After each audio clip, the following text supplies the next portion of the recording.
भीतर जब वरुण लोक में पहुंचे हैं नंद बाबा, वरुण जी पहचान गए कि यह तो हमारे परमाराध्य प्रभु के पिता हैं। अपने सिंहासन पर में बिठाकर बड़े मान सम्मान से रखा है। तब तक में लोग कहने के लिए आए, मैया मैया बाबा के वस्त्र तो किनारे हैं, बाबा का कहीं पता नहीं है। वह रोते हुए अपने बच्चे से बोली, देख रे लाला दाऊ कन्हैया, तेरे बाबा स्नान करने के लिए गए, लौटे नहीं हैं। अब मैं क्या जी करके करूंगी? तुम कैसा, तू अनाथ हो गया रे। बोली, मैया मैं अनाथ कैसे होऊंगा? मैं जब तक पृथ्वी पर में हूँ, तुम बस अपनी मैया और अपने पिता के सहारे, अपने बाबा के सहारे हूँ। तो देख मैं क्या करता हूँ। दोनों भाई चले गए और सीधे वरुण लोक में पहुंचे। वहां जाकर के बड़े देखे मेरे पिताजी सर्वश्रेष्ठ आसन पर विराजमान हैं और वरुण हाथ जोड़े खड़े हैं। अपने पिता का सम्मान देख करके सारा क्रोध शांत हो गया।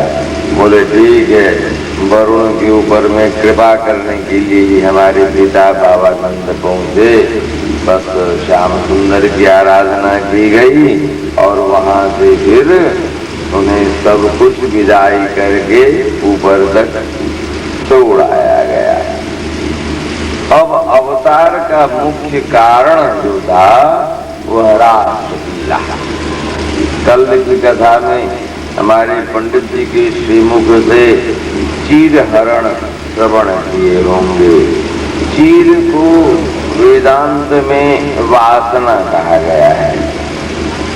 अनेकानेक प्रकार की वासना जब तक मन में रहेगी, भगवत रस की उत्पत्ति नहीं हो सकती। इसलिए उन वासनाओं को हरण करने के पश्चात श्याम सुंदर की कृपा से भगवत कृपा रूपी वस्त्र दिया गया, जिसे पहन करके उसमें रस संचार हुआ, शुद्ध रसों का संचार हुआ। अब शुद्ध रस के संचार से वह समय आ गया, आश्विन का महीना, शुक्ल पक्ष, पूर्णिमा तिथि। बड़ी महिमा है वैशाख पूर्णिमा और आश्विन पूर्णिमा की। चंद्रमा अपने किरणों से पूर्ण अमृत वृष्टि कर दे। वर्ष में 2 दिन, वैशाख पूर्णिमा के दिन और आश्विन पूर्णिमा।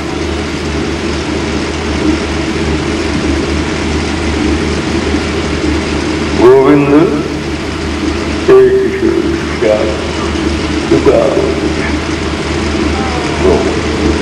अब इस दिन देखे श्याम सुंदर, वह समय आ गया है।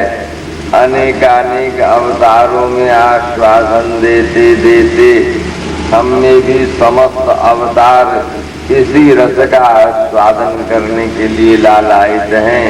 अब उन सबों में भी, मुझ में भी जो अवतार हैं, उन सबों में पात्रता आ गई है। स्वयं श्याम सुंदर भी जब अपने में देख लिए कि मुझ में भी पात्रत्व का निर्माण हो गया है, ऐश्वर्य मद की समाप्ति हो गई है, ब्रजवासियों की सेवा करते करते बुद्धि निर्मल हो गई है, जब तक ऐश्वर्य गंध रहेगा तब तक ब्रज रस की प्राप्ति नहीं हो सकती। ज्ञान गंध, ऐश्वर्य गंध प्रभृति जब तक रहेंगे तब तक ब्रज भाव की ब्रज रस का स्वादन नहीं हो सकता। इसीलिए जब सबों से वो हटा दिए हैं, उसके हटाने के पश्चात आज बड़े ही चंद्रमा का प्रकृति का शुभागमन हुआ है। भगवान पिता रात्रि शरदोत्फुल्ल मल्लिका वीक्षरन्तु मनश्चक्रे योगमायामुपाश्रित तदोडु राजा ककुभकरिर्मुखं प्राज्याविलिम्पन्न रुणेन चन्दमयि सौदर्शनेनामुदगाच्युजो मृजन प्रिय प्रियाया इव दीर्घदर्शन। यह जो है किरण के माध्यम से लालिमा चारों ओर फैल गई है। बड़े स्वच्छ निर्मल चंद्रमा उदित हो गए हैं, क्योंकि आज हमारे प्रभु समस्त रसों की मध्य एक विशेष रस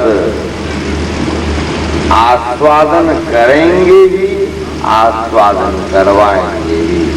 रास के विषय में जो कोई भी व्यक्ति एक गलत चिंतन में होंगे, समझें कि रास चावल।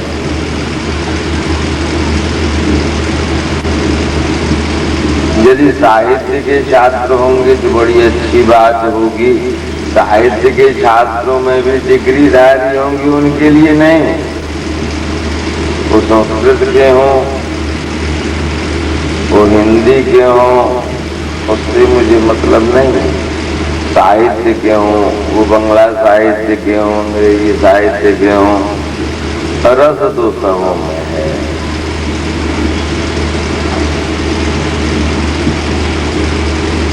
तो उसको कैसे चखा जाएगा? बहुत सारे रस हैं जिसे नेत्रों से ही चखा जाता है, बहुत सारे रस हैं जिसे कान से चखा जाता है, बहुत सारे रस हैं जिसे स्पर्श से चखा जाता है, बहुत सारे रस हैं जिसे अधर से ग्रहण किया जाता है, बहुत सारे रस हैं जिसे जिह्वा से ली जा सकती है।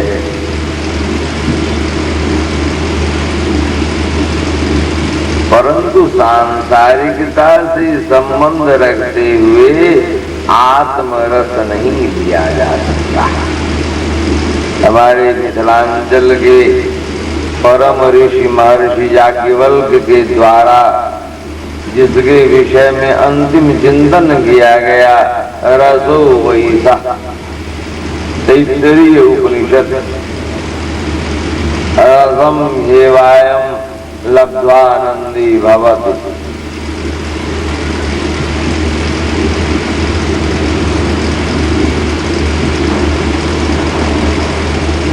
क्योंकि यहाँ तो चबाने की आदत है, भोग को चबाना कहा गया है।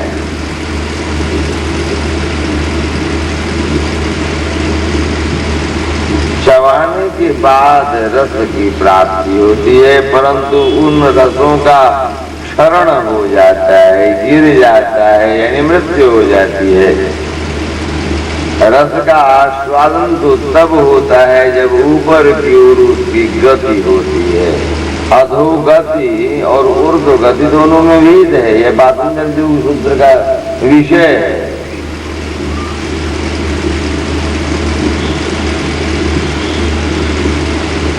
यदि शरीर के मंथन के माध्यम से उन रसों की गति ऊर्ध्व हो जाती है तो आनंद की प्राप्ति होती है, क्षरण होता है तो मृत्यु हो जाती है। तो हम जीव क्षरण के विषय में जानकार हैं, पुरुषत्व के विषय में ज्ञान नहीं है, क्योंकि ऐसा कर्म कभी मैंने किया ही नहीं है, हम लोगों ने किया ही नहीं, न उसके विषय में जानने की चेष्टा की है, न उसका ज्ञान देने वाली अब रह गए हैं तो छिपे हुए हैं, कमी है, कैसे वो करें?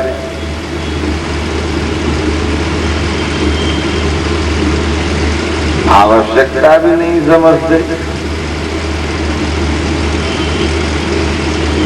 उस जगह ऐसे ही एक लोमड़ी थी,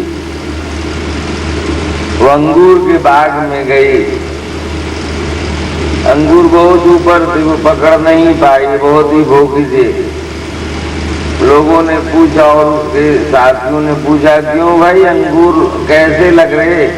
अरे क्या होंगे, ये खट्टे फल होते हैं।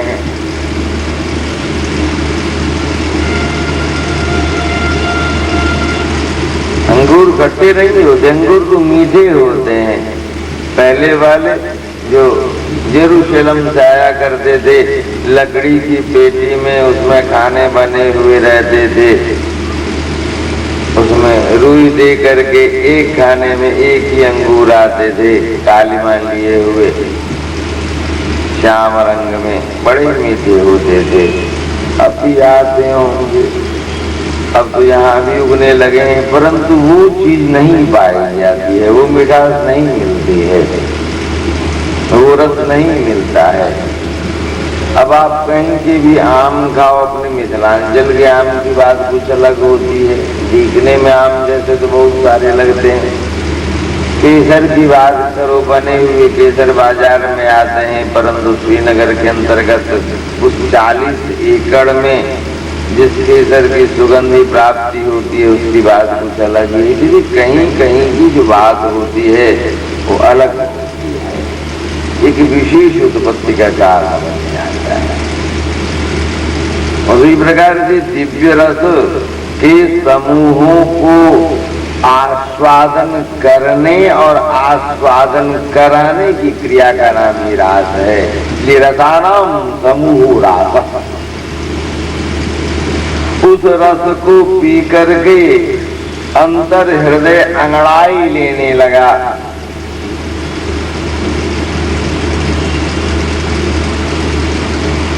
तो अंगड़ाई जब लेना प्रारंभ कर देता है यह शरीर, तो उसमें कैसी स्थिति आती है?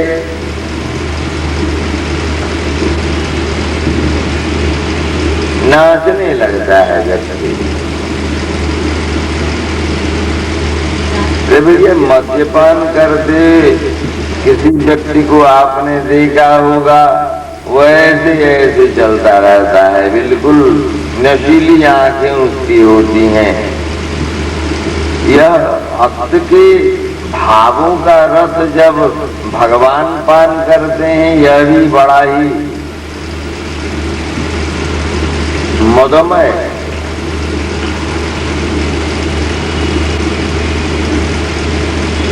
और भक्तों के भावों को पान करके तो जा, और उस पान करने के बाद जो उनके चेहरे पर में एक विशेष सुंदरता का आविर्भाव होता है, उस रूप रस का पान जब उनके भक्त करते हैं उसमें और भी नचाया जाता है, ये भी नाचने लगते हैं। इन्हीं रस के बारे में है कि चख करके चखाने की क्रिया। स्वयं श्याम सुंदर ने पहले अपने भक्त के आत्म भावों को चखा है। उस रस को चखने के बाद जो उनमें एक विशेष स्फूर्ति आई है, एक विशेष रूप का जागरण हुआ है, उसको भक्तों ने चखा है। जब भक्तों ने चखा, वो उनसे भी ज्यादा सुंदर दिखने में लग गए। अब यही एक दूसरे में होड़ा होड़ी चल रही है।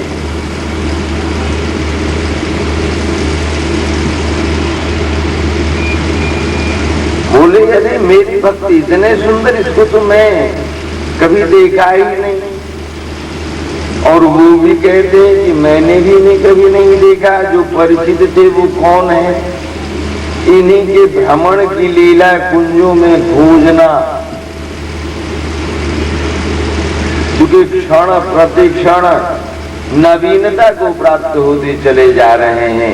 भक्त के भावों से, रसों से छके हुए हमारे श्याम सुंदर, और उसके पश्चात जो उनकी सुंदरता बढ़ रही है, उससे छकी हुई ये गोपियां, यही रास का रहस्य है।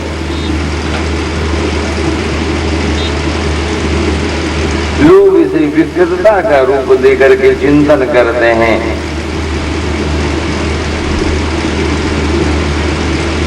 उस रस को विकृत बनाते हैं।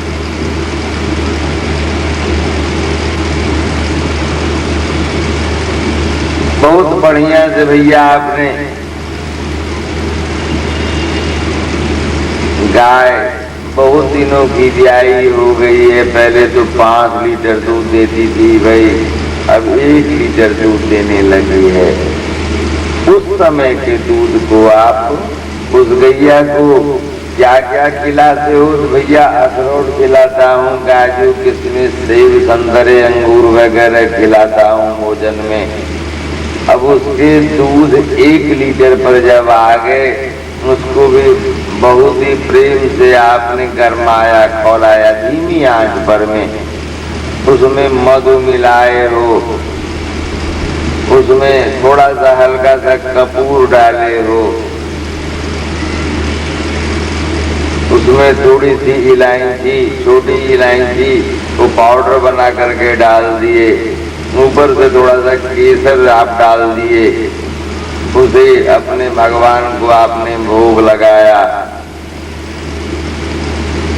अब गिने ही जा रहे हो कि तब तक में 1 बूंद कहीं से मिट्टी तेल उसमें गिर गया, तो जो कैसा स्वाद हो जाएगा।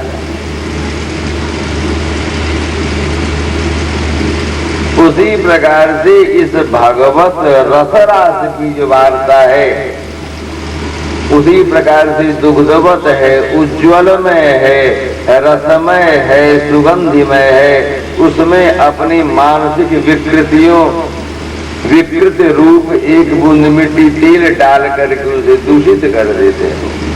सारे के सारे परिश्रम तुम्हारे समाप्त हो जाते हैं।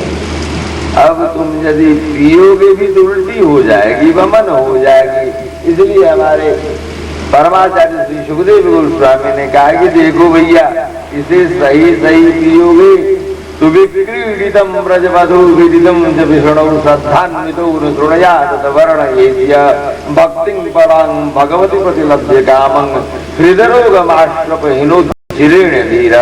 यदि श्रद्धा पूर्वक इन 5 अध्यायों का श्रवण करोगे, समझोगे, सुनोगे प्रत्येक दिन, तो तुम्हारे हृदय रोग, यहाँ तक कि हार्ट अटैक वगैरह जो होते हैं, ये सब भी दूर हो जाएंगे।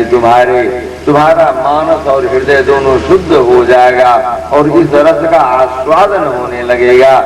यदि तुम इसे मिट्टी तेल मिला करके पियोगे तो हृदय रोग से पीड़ित हो जाओगे, बल्कि और भी जितने रोग है वो तुम्हें समावेशित हो जाएंगे, तुम परेशान हो जाओगे।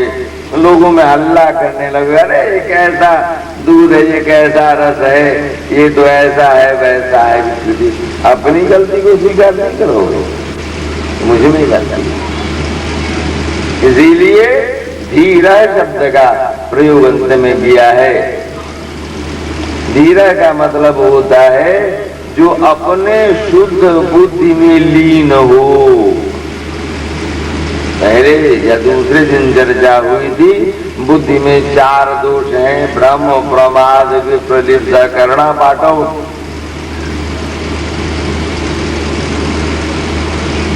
जीव के द्वारा 4 अनर्थ होते हैं जो अत्यधिक शुद्ध भक्ति मार्ग में बाधक होते हैं। सुकृतोत्थ, पापोत्थ, भजनोत्थ, अपराध जनित। इन 8 दोषों से बच करके ही, और वो सरल है, उसको जीवन में किया जा सकता है। कोई भयंकर नहीं है, माउंट एवरेस्ट पर नहीं चढ़ना है। ये सारी क्रियाएं अपने घर में आप कर सकते हो। इसके लिए जंगलों में जाने की, भागवत जी की ऐसी कोई शिक्षा नहीं है जो बड़े भयंकर हो।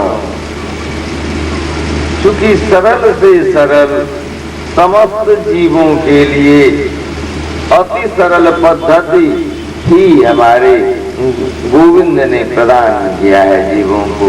बोले जीव में कहाँ से सामर्थ्य है, कितनी शुद्धता कर पाएगा, कहाँ सामर्थ्य इतनी तपस्या कर पाएगा, और खास करके ये कलयुगी जीव। इसलिए कितने सरल पद्धतियों की व्यवस्था की जा सकती है, सारी व्यवस्था हुई है। और कितने उच्च रसों को प्राप्त किया जा सकता है जो अन्य युगों को नहीं प्राप्त है।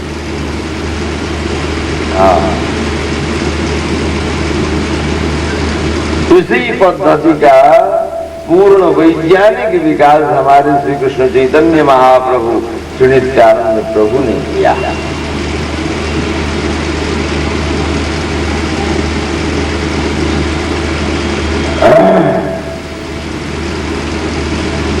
गोपियां बोली कि देखो भाई,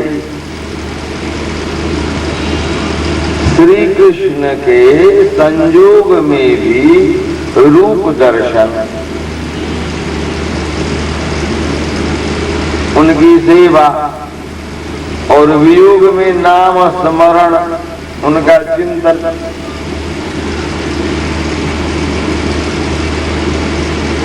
बाबा कबीर के शब्दों में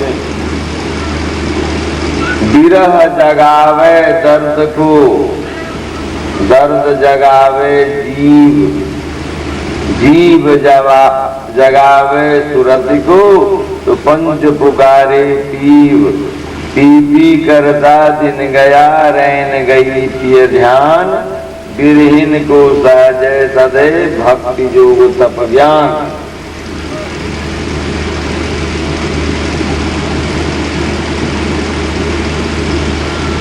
विरह का मतलब है कि अहर्निश रूप से एकमात्र अपने आराध्य का विशेष रूप से चिंतन करना। अपने पति के देहावसान के बाद स्त्रियां रोती हैं,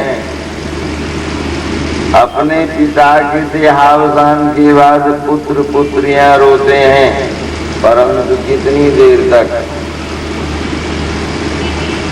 स्वजन संबंधी भी रोते हैं, कितनी देर तक?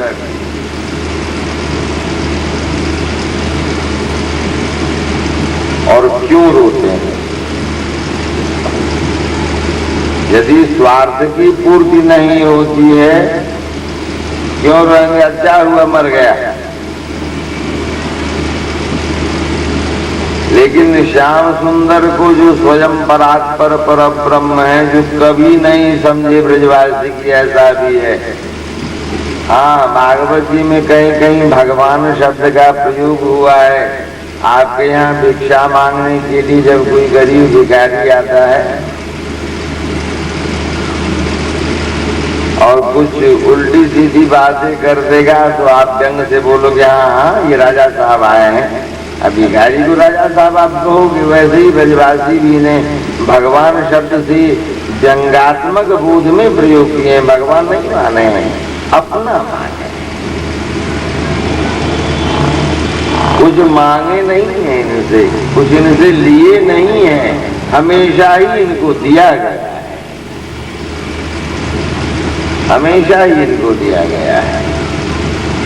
जिससे प्रेम किया जाता है उसे लिया नहीं जाता, उसे दिया ही जाता है।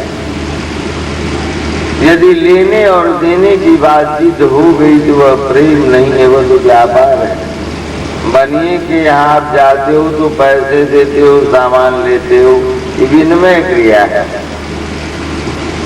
आप बैद्यनाथ धाम जाते हो या किसी भी शंकर पीठ पर जाते हो, हनुमान जी के पास जाते हो, भगवती के पास जाते हो, ले जाते हो इतना सा और मांगते हो इतना सा। हमारे बेनीपट्टी आश्रम के समीप में एक 52 ये शक्ति पीठों में एक पीठ है, उच्चय, जहाँ कालिदास को विद्या की प्राप्ति हुई थी। प्राचीन समय में गंधर्वों की साधना सिद्ध हुई थी। तो बगल के गांव की एक महिला है जिनका दर्शन मुझे हो चुका है, बेचारी विधवा हैं, वो बगल के पड़ोस की हैं, वहीं उच्चैठ में। वो आकर के आधा घंटा भगवती से मांग करती हैं, एक लोटा जल चढ़ाती हैं, आधा घंटा मांग करती हैं अपने सारे परिवार के लिए। उसके बाद अंत में वो बोलती हैं कि भगवती हमको जो आप दी सो दी, अब सबको आप दे दीजिए, अच्छी बात नहीं आती। उसी प्रकार से जिससे प्रेम किया जाता है भैया, उससे मांगा नहीं जाता। आजकल प्रेम को विकृत देने, उसमें विकृतता देने के लिए कहते हैं मैं लव मैरिज किया है। जब लव होगा तो मैरिज हो ही नहीं सकता।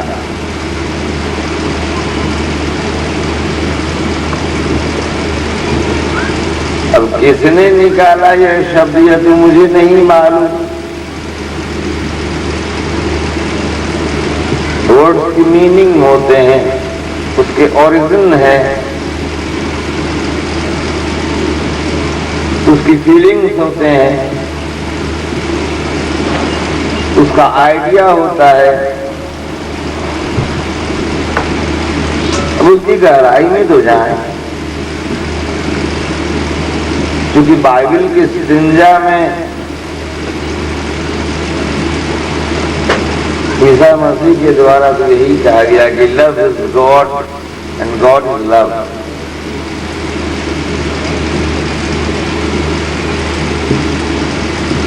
तो क्या गॉड के प्रति पैशनेटिक व्यू रखा जा सकता है? आप मैरिज करते हो तो क्या उसमें इमोर्टलिटी है?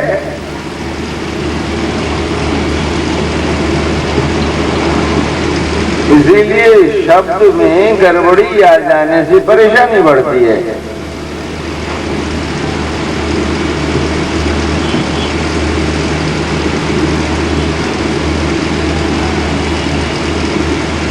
बड़ा ही अच्छा श्री कालिदास जी जब विद्वान होकर के लौटे हैं अपने पत्नी के समीप, और पत्नी के द्वारा विद्युत्तमा के द्वारा प्रश्न किया गया है,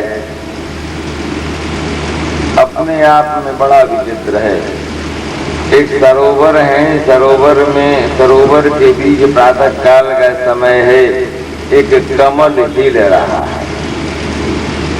विद्युत्तमा को आश्चर्य लगा कि मेरे बाग में जिसमें मैं स्नान करती हूँ, किसकी हिम्मत हो गई कि कोई पुरुष आ गया। लेकिन पहनावे से तो लग रहा है कि कोई पंडित है, विद्वान है, क्योंकि भगवती के द्वारा शक्ति संपन्न हो ही चुके थे, चेहरे पर तेज आ गया था। बोले अनिलस्यागमो नास्ति द्विपदो नैव दृश्यते वारि मध्ये स्थितम पद्मम कंपते के नहीं सुना। भैया हवा नहीं चल रही है, द्विपद कोई मानव का प्रवेश भी नहीं सरोवर में है, फिर यह सरोवर के बीच में कमल है, वो क्यों हिल रहे हैं?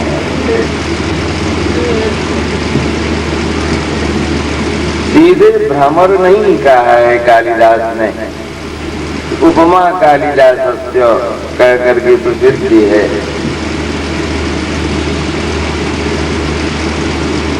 बोले पावक शिष्ट वर्णाना, भ्रमर नहीं कह करके पावक आग उच्छिष्ट उसका जूठा, ऐसा जिसका रंग है यानी भ्रमर। शर्वरी कृत बंधना, रात होने के खातिर वह बंध गया है। अरुणोदय बेलायाम कंपते तेने दुना, अरुणोदय होने वाला है, धीरे धीरे फूल विकसित हो रहे हैं, इसलिए उसमें से निकलने की चेष्टा में पुष्प हिल रहे हैं। विद्युत्तमा फिर प्रश्न किया, काष्ठम भेदने शक्ति तथा वंश गण से अत्यंत कोमलम पद्मम कथम वाने विद्यते। जिसके वंश में यह गुण है कि लकड़ी को छेद कर दे, यह कमल का पत्ता तो बड़ा ही कोमल है, इसे छेद करके क्यों नहीं बाहर निकल जाते हैं? बोले प्रेमेण बंधित रात्रु भ्रमर प्रेम रक्षक। पराग पान करने के लिए वह बंध तो गया, भ्रमर छिद्र नहीं कर सकता। स्पर्श करने में और उसकी शक्ति को नष्ट कर देने में, दोनों में भेद है। रास में श्याम सुंदर के द्वारा स्पर्श किया गया है। या योग मार्ग के अंतर्गत आत्म तत्व विकसित होकर के परमात्म तत्व से सम्मिलित हो गया है। तंत्र और योग के माध्यम से मूलाधार चक्र सहस्रार में प्रवेश कर गया है और सहस्रार के मूलाधार से मिलन हो गया है। यही शैव सिद्धांत में कामेश्वर कामेश्वरी तत्व है।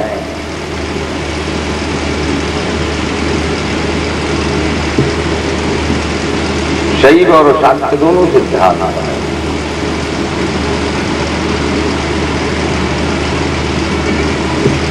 ऐसा एक देश है इलावर्त देश, जहाँ एकमात्र पुरुष रूप में शिव ही रहते हैं, कोई दूसरा नहीं जा सकता।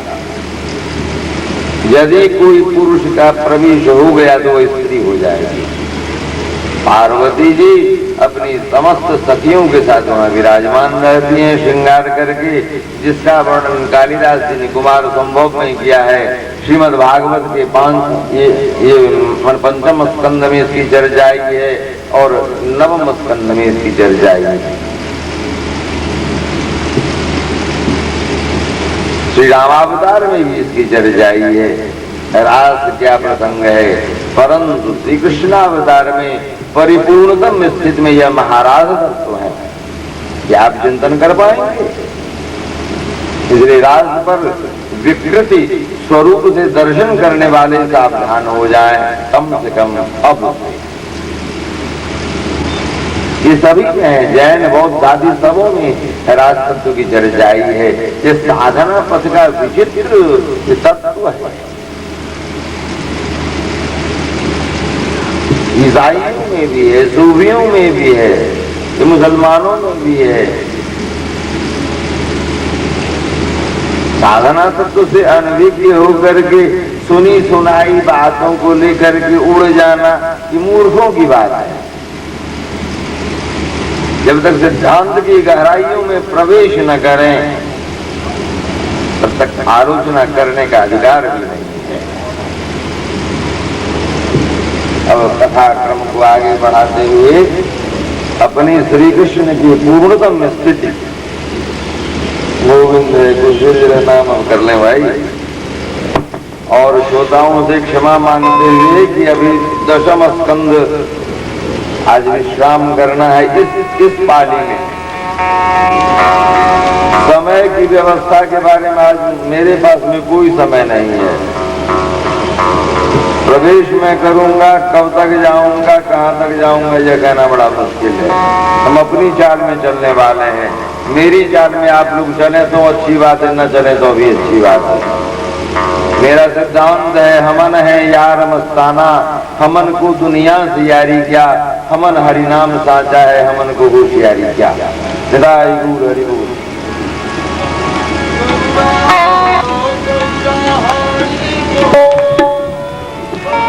बोलो गौरा हरि बोलो,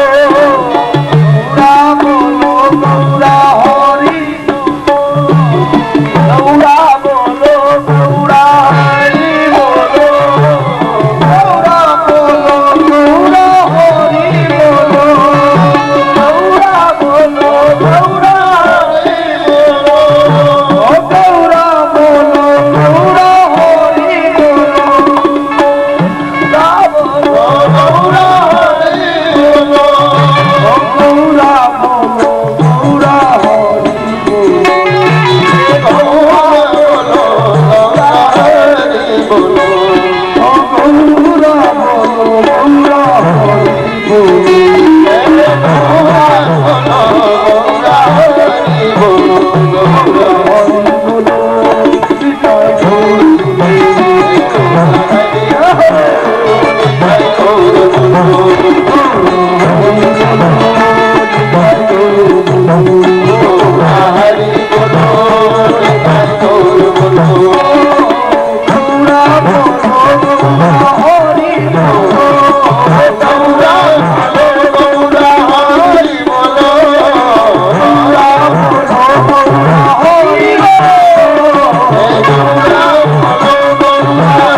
इसी समस्त लीलाओं का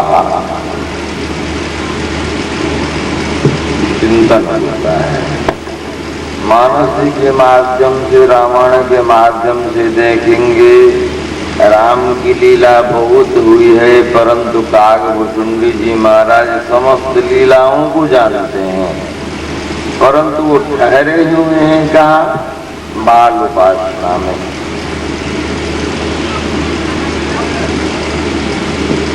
जिसमें घुटनों के बल चलते हुए राम जी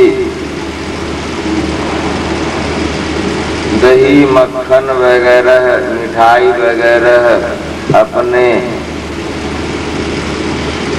मणिमय आंगन में श्री अवध में ग्रहण करते हैं, और कागभुचुंडी जी महाराज कोई के रूप में वहां बैठ करके उनके अधरों से गिरे हुए उस जूठन को ग्रहण करते रहते हैं।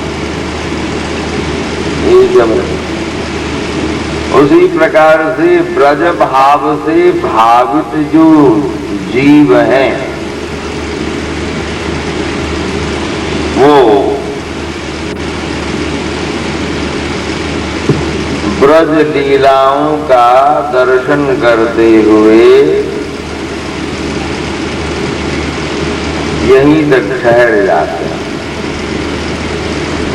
इससे आगे नहीं बढ़ पाते। बहुत सारे ब्रजवासी ब्रज भाव से भावित जो कथावाचक होते हैं वो कंसवध भी नहीं करते। बोले हमारे श्याम तो कभी मथुरा गए ही नहीं, सिद्धांत के रूप में प्रतिपादन करते हैं कि वृंदावनम परित्यज्य पादमेकम न गच्छति, तो मथुरा गए नहीं तो कंस को मारेंगे कैसे?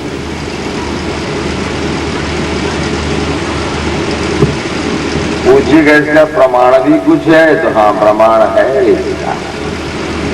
कैसे है प्रमाण? तो जब अक्रूर जी महाराज प्रवेश किए हैं, कंस के साथ चर्चा हुई है, उसके जो द्वेषी संपूर्ण अवगुणों से युक्त मंत्रीगण हैं, वो तो यह समझ गए कि देखो भाई यह तो बात अब समझ में आ गई कि तेरा मारने वाला जो वो लड़की जो भगवती बाद में हो गई, बोली थी कि जन्म ले चुका है, वह वही और कुछ नहीं नंद का बेटा है। कंस बोला भाई ट्रांसफर कैसे हुआ यह पता नहीं चला। बोले अरे विष्णु छलिया होता है, कुछ न कुछ क्रिया तो हुई ही हो।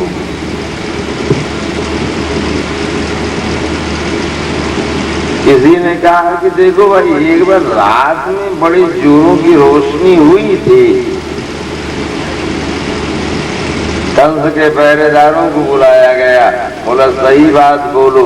बोले महाराज मैं बस इतना सा देख सका कि बहुत ज्यादा रोशनी हुई है, आंखें चौधिया गई, हम लोग बेहोश हो गए।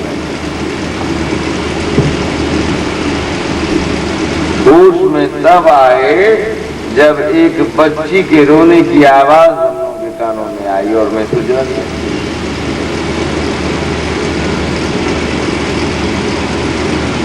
बड़ी विचित्र बात हो गई भाई, बहुत ही परेशानी हो गई। अब क्या करें? बोले अब तो उसके व्यवहारों से हमारे इतने व्यक्ति गए ब्रज में और लौट करके कोई भी नहीं आया, वही है। अब इसको कैसे बुलाया जाए? हमारे राज्य में है मंत्रणा की गई कि किसी न किसी माध्यम से इसे बुलाया जाए, तो ठीक है एक वैष्णव यज्ञ का आयोजन किया जाए।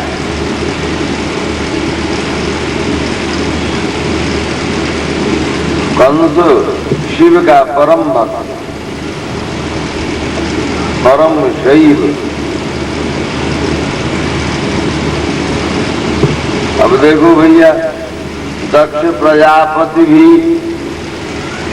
विष्णु का परम भक्त होकर के अपने यज्ञ में शिव की अवहेलना किया।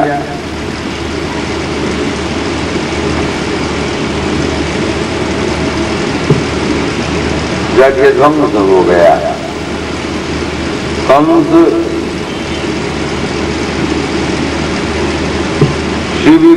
शिव आराधक होकर के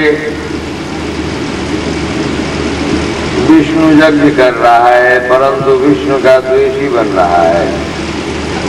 विष्णु के भी जो मूल तत्व हैं उनसे ही घोर विरोध इसका है। कैसे इसका यज्ञ शुद्ध हो पाएगा?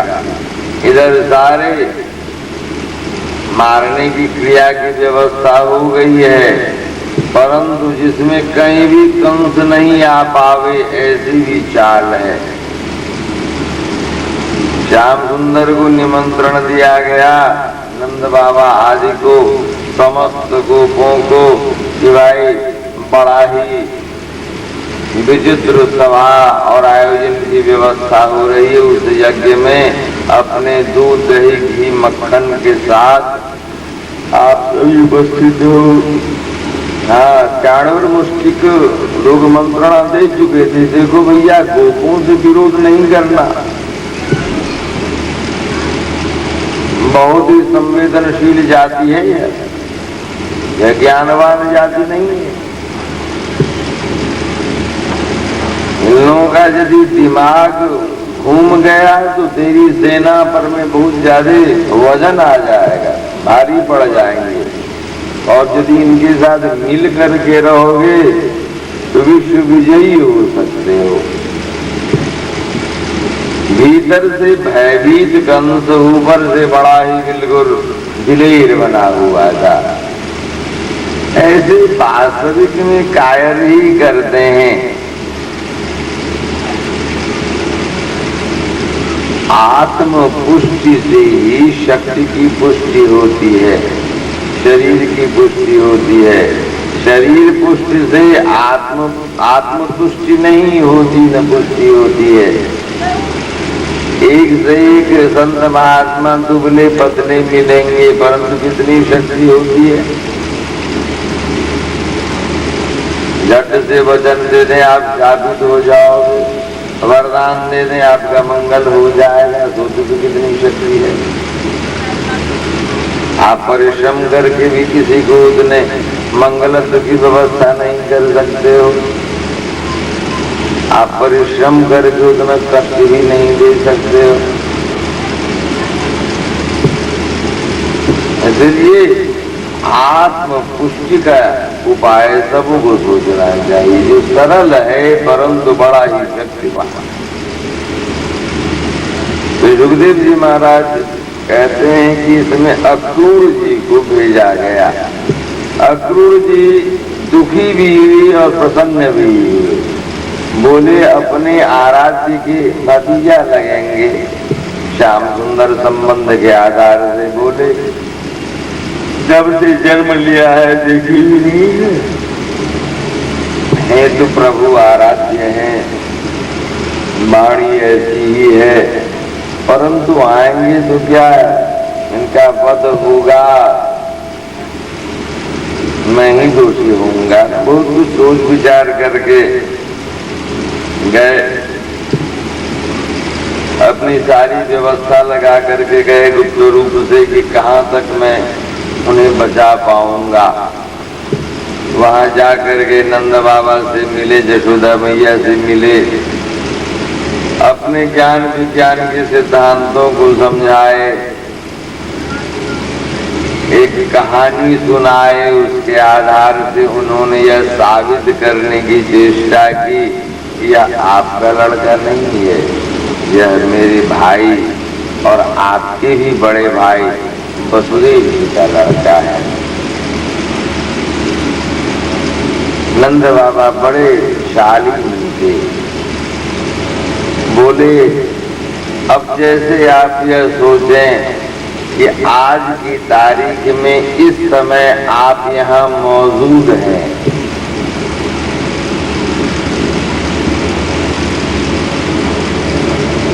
और आज की तारीख में इस समय कोई आपके विषय में कह दे कि आपने किसी को जान से मार डाला है, यहाँ से 5 कोस की दूरी पे, 10 माइल की दूरी पे, क्या यह संभव हो पाए?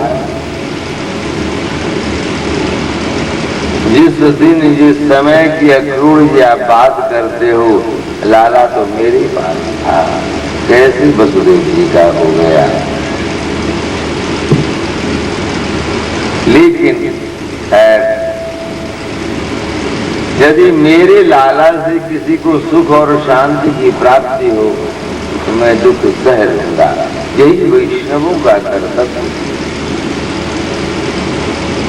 वैष्णव जन तो तेणे कहिए, जे तीर पढ़ाई जाने रे, पर दुखी उपकार करे, पर मन अभिमान न माने।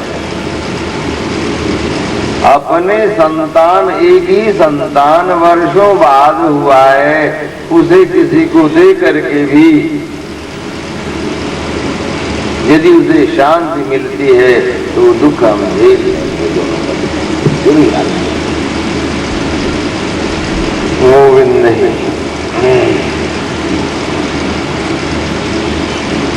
और जब यह खबर हुई ब्रजवासियों को, सखाओं के मन में आक्रोश आ गया। गोपियों के मन में जो इनकी प्रीतियां थी, उनके मन में आक्रोश नहीं आया, व्यथा सी हो आई। बोली जरा चलो तो देखावे कैसे लग रहे हैं। अब हम लोग तो गंवारनी है, अब तो मथुरा में बड़ा ही इनका सम्मान प्राप्त हो पाएगा। राजा की बुलाहट हुई है, सुनने में आया है कि राज्य के लोग तो ऐसा कह रहे हैं कि हमारे जाति के हैं भी नहीं, ये तो क्षत्रिय हैं, राज खानदान के हैं। देखो न सखी, अपने स्वार्थ के लोलुप ये नगरवासी कैसे हैं कि अपने प्रीतम को भी अपने माँ से, अपने पिता से, अपने सखा से, अपने भाई से, अपनी प्रीतियां से, अपनी मिट्टी से अलग ये करवाने के लिए कैसे प्रपंच की व्यवस्था कर रहे हैं।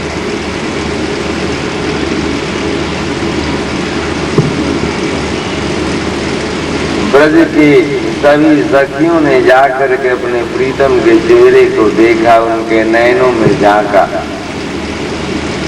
देखे कि चेहरा तो गंभीर है, आंखों में आंसू आए हुए हैं, परंतु आंसू में भी तो भेद होते हैं।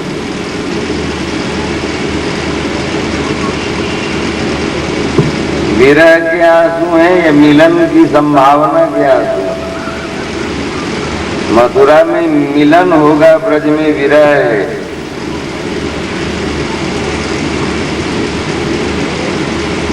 यदि मिलन के आंसू होंगे, अश्रुपात होंगे तो उसमें शीतलता होगी, विरह के आंसू होंगे, अश्रुपात होगा तो उसमें उष्णता होगी।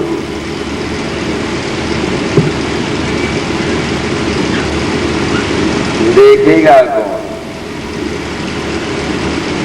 तो भाई वो जब गिरेंगे तब तो जरा समीप से देखो न, नाकों से जो प्राणवायु ये चल रहे होंगे उसमें उष्णता होगी तो विरह के होंगे, यदि शीतलता होगी तो मिलन की संभावना के होंगे।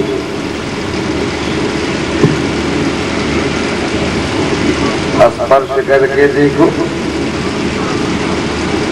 विरह के होंगे तो शरीर में भी उष्णता होगी, मिलन के होंगे तो रक्तों की धमनियों में रक्तों की तीव्रता होगी उत्सुकता के माध्यम से। बड़ी फर्क होती है। जो पूर्ण स्नेही होते हैं उनकी आंखों में विचित्रता होती है। लोग बुखार मापने के लिए डॉक्टर लोग थर्मामीटर आला वगैरह लगाते हैं। प्रेमी का आला या थर्मामीटर तो सब कुछ आंख ही है, और भी गहराई में जाने के लिए हृदय है। हृदय के स्पंदन क्रिया के माध्यम से हमारा प्रेमी क्या कर रहा है उसका पता लग जाता है। गोविंद है।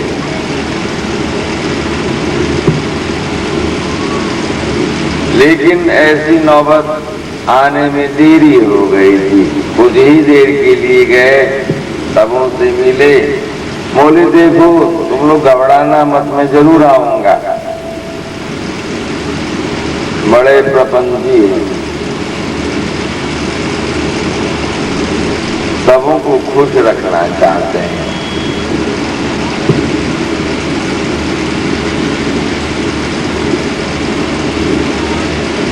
प्रपंच शब्द से यहाँ मतलब है पंच से पंचभाव, प्र उपसर्ग है विशेष।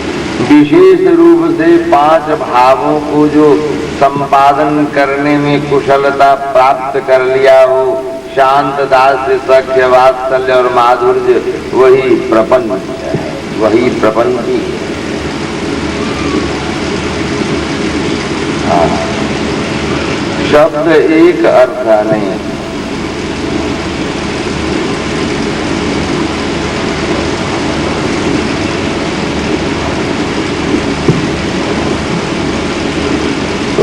हमारी श्याम सबों से हिलते मिलते अक्रूर जी के साथ चले गए। संक्षिप्त रूप से लेते हुए चल रहे हैं, क्योंकि फिर एकादश द्वादश उस पाली में विश्राम करना होगा। अक्रूर जी बड़े रोमांचित हैं। अब जमुना सबों के साथ मैया समझा रही है बाबा से, देखो देखो तुम क्या जानो, तुम पिता हो, तुम तो कभी उसे खिलाए नहीं। बोले कैसे नहीं खिलाए, साथ में बैठ करके दाऊ और लल्ला तो बैठा ही रहता था, बीच में मैं बैठता था, कभी वो ले करके कभी दाऊ को तो कभी कन्नू को मैं खिलाया करता था। बोले खिलाते थे